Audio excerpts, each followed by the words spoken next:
Alright, so I'm going to give you all a breakdown on a shooting form. So, because shooting is like one of the main things of basketball. So, let me just fix my camera here. There we go. So,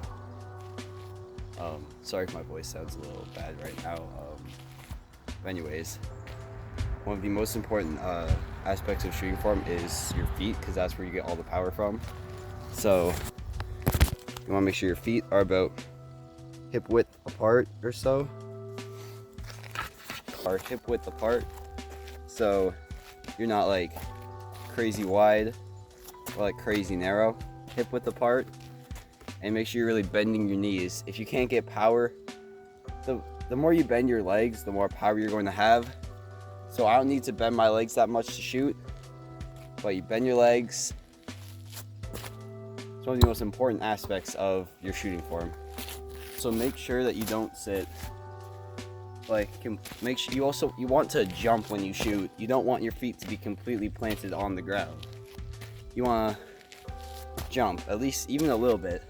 So that way that power is going from your legs, through your body, through your arms, into the ball. Alright, so there isn't really much going on here.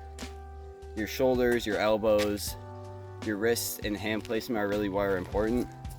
So hand placement, you want your dominant hand, which is my left. Let's say it's your right there on the ball, on the back of it. So that way you will get that flick on your shot. But I'm left-handed, so dominant hand on the back of the ball. Then your other hand goes side of the ball, so your hands look something like that. So you can get that flick. Now, for actually releasing the ball, you want what coaches and shooting instructors tell you to do is keep your elbows tucked, so you get that accuracy. I don't do that. Not many people do that, especially when you're learning. So that elbow, you just want to try and keep it straight as possible, so you can get that good flick. And in the wrist, you're going to snap when you release. So you're not just like pushing the ball, you're giving it a snap. You want the ball to roll in the air, spin.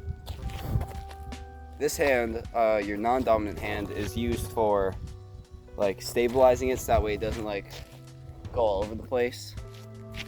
But just as you're releasing that ball, you want to kind of let your dominant hand guide it and just kind of keep this hand barely on the side of it, so that way it just kind of slides right through and doesn't make your ball go off to the side, basically. So if you shoot with two hands, you're gonna miss a lot because you don't got that lead. So you really want to make sure you're one hand on the back of the ball. And another really important thing is release point. So release point is where you choose to release the ball, obviously. Some people release it from their chest because they don't have that power coming from their legs to get up. Some people release it higher, lower.